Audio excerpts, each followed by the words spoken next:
juste vous dire à quoi parler de cette écriture. Comme dans mes habitudes, vous savez que les écritures rendent témoignage de Jésus-Christ. Vous connaissez l'écriture déjà. Les écritures rendent témoignage de Jésus-Christ. Et quand nous prenons Proverbe chapitre 1 verset 6, on nous dit, chapitre 1 verset 6, on dit ceci. On dit, Proverbe chapitre 1 verset 6. Pour saisir l'essence d'un proverbe ou d'une énigme, des paroles des sages et de leurs sentences. C'est-à-dire, pour saisir l'essence de quoi? D'un proverbe ou d'une énigme. C'est-à-dire, lorsqu'on parle d'un proverbe, il faut d'abord que tu saisisses l'essence. Si tu ne comprends pas l'essence, tu auras des problèmes avec les proverbes. Donc, les livres des proverbes, ce sont des livres prophétiques. Ce sont des livres qui contiennent aussi de la prophétie, qui parlent des choses qui concernent le Seigneur Jésus-Christ. Il faut faire très attention. Voilà pourquoi lorsque Jésus-Christ marchait sur le chemin d'Emmaüs avec des disciples, la Bible dit qu'il leur expliqua dans toutes les Écritures ce qui les concernait, en prenant la loi et les psaumes. Ok? Donc, psaume est inclus aussi les proverbes. Et même Job est inclus aussi dans les psaumes. Ce sont aussi des psaumes, tout ça. Donc, il leur expliqua dans toutes les Écritures. Donc, les Écritures, c'est ça en fait. Expliquer les Écritures, c'est ça, saisir les sens. Qu'est-ce que signifie la pression du nez produit le sang? Comment comprendre cette écriture? Cette écriture n'a pas été mise dans la Bible pour embellir la Bible. Non, non, non. Cette écriture a un sens que Dieu a caché. Mais aujourd'hui, la chose est révélée par l'Esprit de Dieu. Ok? Donc, nous allons prendre l'écriture et nous allons lire Proverbe 30, verset 33. Car la pression du lait produit de la crème. La pression du nez produit du sang. Prenez cette écriture-là comme ça. La pression du nez produit le sang. C'est-à-dire que lorsque le nez a de la pression, il y a le sang qui va couler. Mais lorsque le nez n'a pas de pression, le sang ne coule pas. Est-ce que vous comprenez ça? Donc, il est d'abord question de quoi? Du nez. Il est question du nez. Ok? Mais il faut savoir que ce n'est pas le nez que nous avons. Non, non. Ce n'est pas notre nez qu'il s'agit ici. Il s'agit du nez de Dieu. Dieu aussi a un nez. Dieu aussi a les yeux. Dieu aussi a la bouche. Dieu aussi a les joues. Dieu aussi a la barbe. Est-ce que vous comprenez ça? Dieu aussi a la main. Voilà pourquoi dans les Écritures, on vous parle de la main puissante de Dieu. Quand vous lisez Exode, quand on a libéré les enfants d'Israël en Égypte, mais on vous dit que Dieu a libéré le peuple par sa main puissante. C'est ça que la Bible dit. Tantôt on va dire que le bras de l'Éternel dans Ésaïe 53, on parle des bras de l'Éternel, donc les bras de Dieu. Donc Dieu a un bras. Donc ça veut dire que les membres du corps, Dieu aussi a ses membres du corps. C'est ça qu'il faut comprendre. Dieu aussi a ses membres du corps. Donc quand on parle du nez ici, il ne s'agit pas le nez des hommes, mais il s'agit le nez de Dieu lui-même. Est-ce que vous me comprenez ça? Maintenant, nous allons d'abord chercher le nez qui a eu la pression. On va chercher le nez. Parce qu'il est question d'abord du nez. Maintenant, celui qui va nous aider pour trouver le nez, c'est qui? C'est 1 Corinthiens chapitre 12. On va aller tout doucement avec vous. 1 Corinthiens chapitre 12. Allons-y rapidement. Je suis en train de vous arroser un petit peu. Parce qu'après, on va commencer les enseignements dans les jours à venir. 12, verset 12. 1 Corinthiens chapitre 12, verset 12. Allons-y rapidement. Car, comme le corps est un, et a plusieurs membres. Et comme tous les membres du corps, malgré leur nombre, ne forment qu'un seul corps. Ainsi en est-il de Christ. Nous prenons le verset 27 aussi. Et puis il dit, vous êtes le corps de Christ et vous êtes ses membres. Est-ce que vous avez compris ça? Non, hein? J'explique. Il dit, le corps a plusieurs membres. Malgré les membres, les plusieurs membres là, mais ça forme un seul corps. Mais au verset 27, dans 1 Corinthiens 12, 27, on nous dit ceci maintenant. Il définit, mais il dit, vous êtes, vous les humains, vous êtes le corps de Christ. Et vous êtes ses membres, c'est vous. Vous n'avez pas compris, hein? Ça veut dire quoi? Ça veut dire que les membres du corps de Christ, c'est nous. Donc, un homme peut être identifié comme la main. Vous avez compris ça?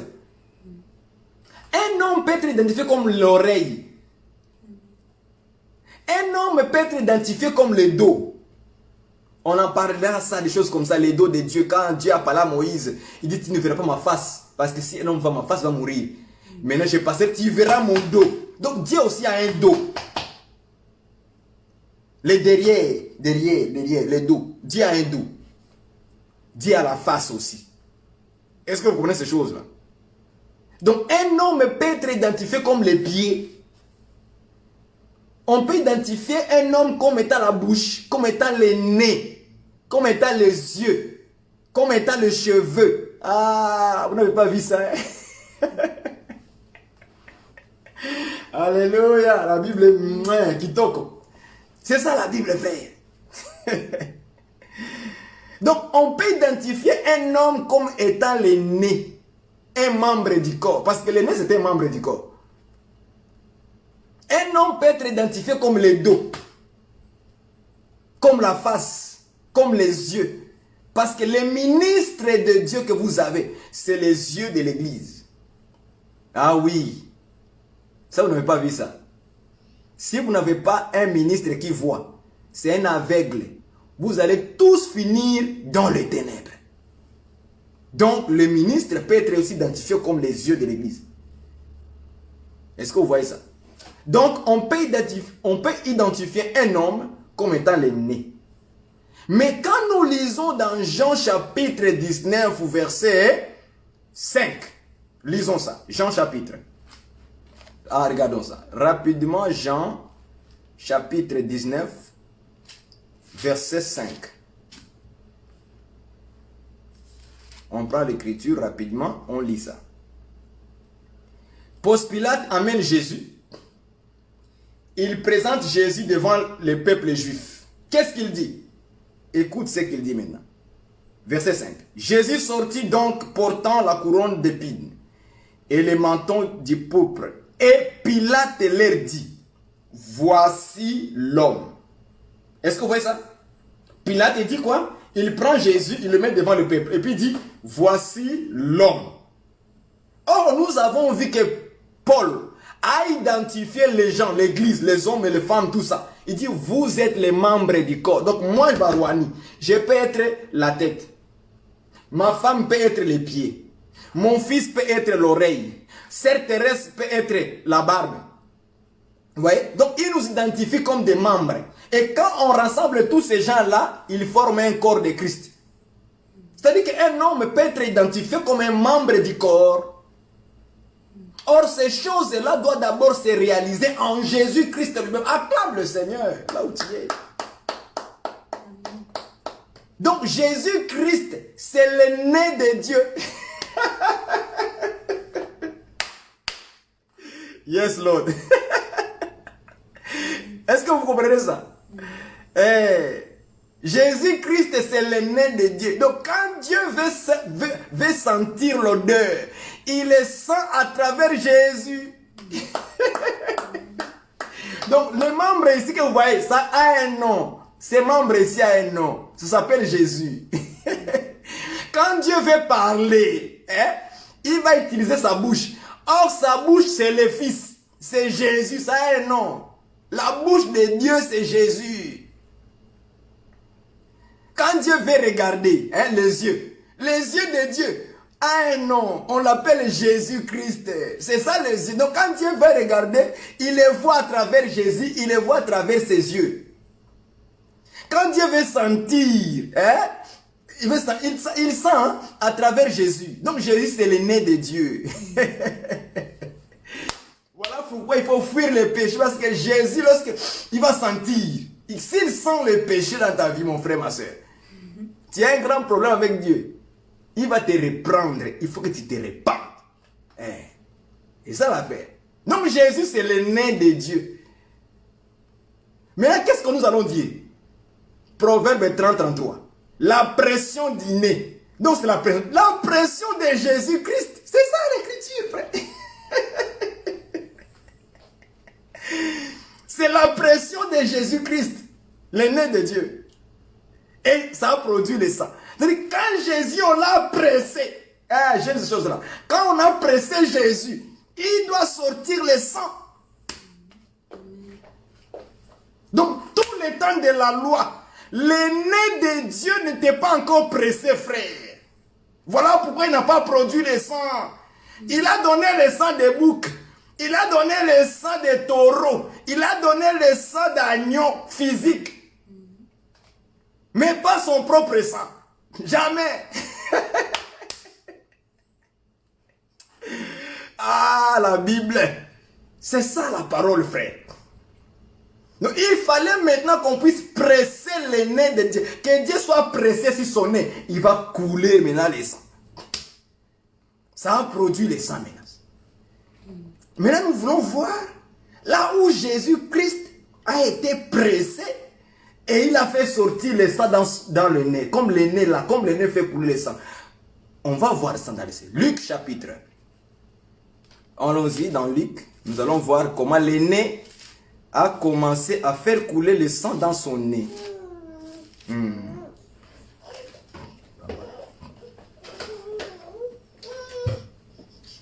Nous allons voir Luc. Maintenant, nous allons voir où le nez a été pressé. Et il a commencé à faire couler le sang. On va voir ça dans le livre de Luc chapitre 22. Oui, Luc chapitre 22. Au verset 39 plutôt. Luc 22, 39. Après être sorti, il alla selon sa coutume à la montagne des Oliviers. Ses disciples les suivirent. Nous continuons la lecture. 40, verset 40. Lorsqu'il fut arrivé dans ce lieu, il leur dit, priez, afin que vous ne tombiez pas en tentation. Verset 41. Puis il s'éloigna d'eux à la distance d'environ un jet de pierre.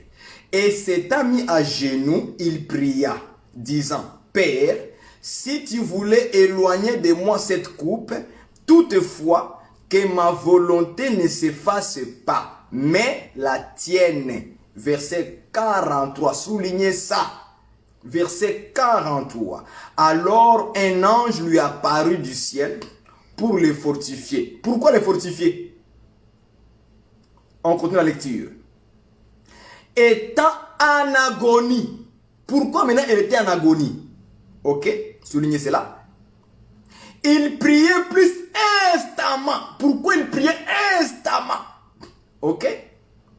Et sa sueur devait comme des grumeaux de sang qui tombaient à terre. Vous voyez ça maintenant? Le nez qui était pressé. Vous voyez ça? Qui était pressé. Maintenant, qu'est-ce qu'il fait? Il produit le sang. Et c'est ça le nez qui a de produire le sang ici. Est-ce que vous voyez ça maintenant, les images? C'est comme ça que Dieu a placé les choses dans les Écritures. L'aîné était en agonie. Il était pressé. Quand il est pressé, parce qu'il voyait déjà la mort, il était pressé. Ça fait quoi? Ça a commencé à faire couler maintenant le sang. Le sang a commencé à couler. Dans le nez. Dans le nez. Ça a produit cette pression, l'agonie là. Il voyait la mort. Jésus, maintenant, le nez a commencé à faire couler le sang. Voilà là où Dieu a caché les choses. C'est ça la parole. Est-ce que vous comprenez ça, frères et sœurs? Très important. Donc, l'aîné de Dieu, le Seigneur Jésus-Christ, il a été pressé jusqu'à ce qu'il a produit le sang. C'est dans cette Gethsemane que ça a commencé là-bas. Il priait plus instamment. La pression de la mort commençait déjà à le presser que tu dois mourir. Il priait instamment en agonie jusqu'à ce que ça a commencé à produire le sang. Tout comme des grumeaux de sapin. Maintenant, quand on les prend dans l'image du nez, c'est ça la pression. Quand vous prenez maintenant cette histoire ici, là, vous le ramenez maintenant dans le nez. Vous allez voir que le nez a commencé à produire le sang. Fait couler le sang. C'est ici, frère. Et tout ça était prophétique déjà. Parce que le Seigneur devait subir la mort pour produire le sang. Il devrait être pressé. Et lui-même, il a donné l'explication du sang. Il a donné lui-même l'explication. Il a dit que le sang, là, c'est le sang de la nouvelle alliance. Et dans Jean 6, il a dit, si vous mangez ma chair et que vous buvez... D'ailleurs, je veux souligner ici, prenons cette écriture-là, parce que beaucoup de gens ne comprennent pas c'est quoi la nouvelle alliance, frère. Prenons cette Jean chapitre 6. Je vais souligner, je vais m'atteler là-bas, quelque chose de très important. Très importante. Jean chapitre 6. Il y a les gens qui ne comprennent pas c'est quoi la nouvelle alliance. Et je vais vous étonner une phrase qu'on n'a jamais fait attention. Je prends l'écriture Jean chapitre 6, le verset 53. Jésus leur dit, en vérité, je vous l'ai dit, si vous ne mangez la chair du Fils de l'homme, et si vous ne buvez mon sang. Est-ce que vous voyez ça? Jean chapitre 6, 53. Si vous ne mangez pas la chair du Fils de l'homme, et si vous ne buvez mon sang. Or, nous avons vu dans Jean chapitre 26, verset 26. Matthieu 26, 26. Plutôt, Jésus a pris la coupe, il a rendu grâce, il a dit, buvez, buvez, frère, on boit. Donc, buvez ceci est mon sang, le sang de l'alliance, selon Matthieu. Mais Marc dit, le sang de la nouvelle alliance. Acclame le Seigneur. Donc, on doit boire la nouvelle alliance, frère. La nouvelle alliance, ce n'est pas le fait de parler, mais c'est le fait de boire. Alléluia, acclamez le Seigneur. Seigneur, inspire-nous encore des révélations. Donc, la nouvelle alliance, ce n'est pas le fait de parler. Nouvelle alliance, nous sommes dans la nouvelle alliance. Non, il faut boire. Alléluia. L'affaire de la nouvelle alliance, ce n'est pas le fait de parler. Nous sommes dans la nouvelle alliance. Oui, c'est très bien. Mais est-ce que tu as bu la nouvelle alliance? Est-ce que tu as bu ça? On le boit. On ne parle pas seulement, mais on doit boire aussi. Ah, mon frère, ma soeur. Tu tombes au pesant ma casse, papa. Il faut yoka, Bible et lengi. Pour ceux qui ont l'oreille pour entendre les choses du ciel. Le repas qui vient du ciel, le pain de vie, frère, ça se trouve dans l'explication des Écritures. C'est très bien d'afficher sur le Facebook, nous sommes dans la nouvelle alliance. C'est très bien. Mais moi, je vais vous poser la question, parce que Dieu aussi m'a ouvert les yeux. Est-ce que tu as bu la nouvelle alliance, le sang? Est-ce que tu as bu ça? On a écrit ça. C'est lui qui ne boit pas. Il faut boire. Les apôtres ont bu. Ils ont bu la nouvelle alliance. Prenez ceci, buvez. On n'a pas dit proclamer, on a dit buvez. Ceci est mon sang. Le sang, on doit boire. Et Jésus a interprété, c'est la nouvelle alliance. Est-ce que tu as bu la nouvelle alliance, le sang de Jésus? Est-ce que tu as bu ça? Dans Lévitique 17, on nous dit quoi? Que la vie est dans le sang. Oui, la vie est dans le sang. C'est ça qu'il a dit. Mais Maintenant, Jésus continue à expliquer. Verset continue. Et si vous ne buvez mon sang, vous n'avez point la vie en vous-même. Vous voyez ça? Il dit, si vous ne buvez mon sang, vous n'avez pas la... Donc ça dit que c'est lui qui ne boit pas le sang de Jésus. Donc tu n'as pas la vie en toi-même. Tu es mort toujours. Malgré tes nouvelles alliances. Toi, tu connais une nouvelle alliance, toi? Est-ce que tu connais une nouvelle... Toi, moi, je vais dire aux gens, on a déjà beaucoup parlé. Il faut maintenant beaucoup recevoir maintenant pour nous prouver que tu as la vie en toi. Ah oui, frère, ma soeur. C'est ça les choses du Seigneur. Je continue la lecture au verset 54. C'est lui qui mange ma chair et qui boit, je répète encore boire, et qui boit mon sang à la vie éternelle. C'est écrit comme ça. C'est lui qui mange ma chair et qui boit le sang à la vie éternelle. Donc, boire le sang de Jésus, tu as la vie éternelle. Et Jésus a dit aux disciples, prenez ceci, buvez. C'est mon sang et le sang de l'alliance. C'est-à-dire que le sang de l'alliance, on le boit. Pas le fait de parler en des autres, mais on doit les boire aussi. C'est une pensée que beaucoup de hommes disent, ne vous donnez pas. Ils doivent vous donner ça aussi. Il faut boire le sang. Il ne faut pas seulement parler, il faut boire pour avoir la vie. Donc quand on dit nouvelle alliance, frère, dans la Bible, il y a nouvelle alliance comme un temps. Il y a nouvelle alliance qu'on doit boire. Il faut boire ça. Moi j'insiste, je vais m'atteler là-bas. Il faut boire aussi le sang. Même si c'est dur, il faut boire. Nous buvons le sang de Jésus. Voilà pourquoi quand je dis à certains frères, quand on dit nouvelle alliance dans la Bible, il faut bien l'interpréter s'il te plaît. Parce que tu risques de dire n'importe quoi. Parce que quand tu parles de nouvelle alliance comme temps, ça c'est notre affaire. C'est le temps actuel que nous tous nous vivons. Même les païens sont dans la nouvelle alliance. Ça va vous étonner. Ça va vous étonner. Même les païens, ils vivent aussi la nouvelle alliance avec nous. Ben oui. Parce que dans la nouvelle alliance, il n'y a pas de condamnation. Dieu ne condamne personne. Dis-moi qui est le pasteur ou homme de Dieu là, que Dieu a dit que si un païen pêche, va les faire brûler. Qui peut dire ça? Qui peut faire ça? Quel est le chrétien qui va dire, ah, comme le païen a fait l'adultère, on va le lapider? Qui a fait ça? C'est que les païens aussi vivent notre temps aussi. Donc nous tous on vit la même chose. Mais nous tous on ne boit pas la même chose. Ah, voilà la différence. Nous tous on ne boit pas la même chose.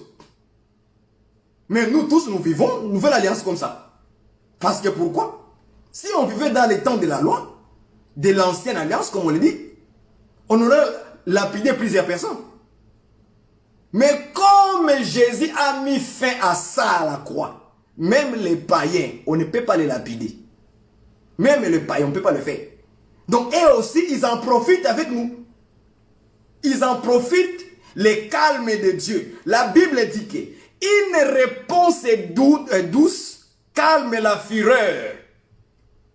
Or, dans les temps de la grâce, dans les temps de la nouvelle alliance actuellement, Dieu, on l'a apaisé.